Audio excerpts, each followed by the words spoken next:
বিনু, বৌমার আবার কি হলো? শরীর টরি খারাপ হলো নাকি? একটু জল দে বৌমা।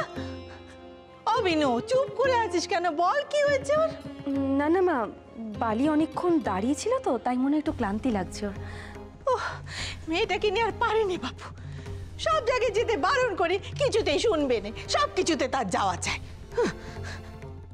তাই রে বিনু, শুনলাম সুহাসের নাকি অনেকখানি কেটে গেছে।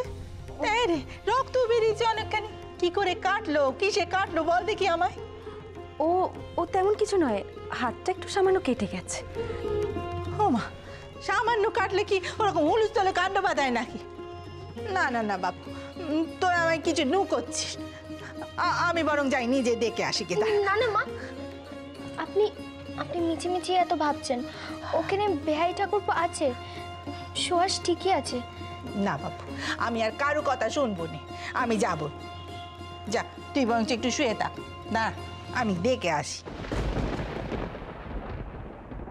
বালি, তুই একটু শুয়ে থাক, আমি তোর জন্য গরম দুধ নিয়ে আসছি। বালি, কিছু বলবি? তোমার তোমার খুব খারাপ লাগছে তাই না বালি?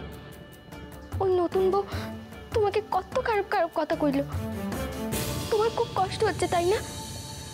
তুই আমার কথা ভাবছিস বালি? আর ওই মেয়েটা যে তোর স্বামীর সম্বন্ধে এত নোংরা নোংরা কথা বলল, সেটাতে তোর খারাপ লাগেনি? যে যাই বলুক বালি,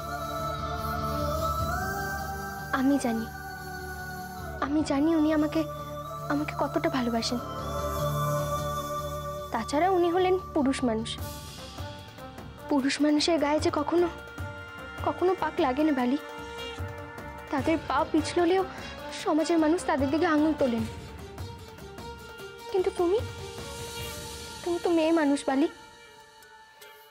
মেয়ে মানুষের গায়ে এতটুকুনি কালির দাগ লাগলে সে দাগ যে সারা জীবনও ঘষে তোলা যায়নি। ওইটুকুনি কালির দাগের জন্য যে সমাজের মানুষ তোমায় সারা জীবনের জন্য এক করে ছাড়বে।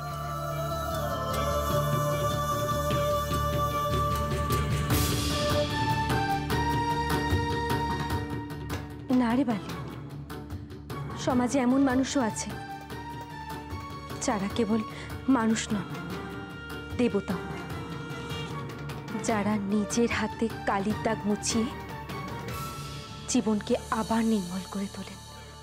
আমি জানি বালি, আমি জানি তুমি কার কথা বলছো। বিনু দিদি।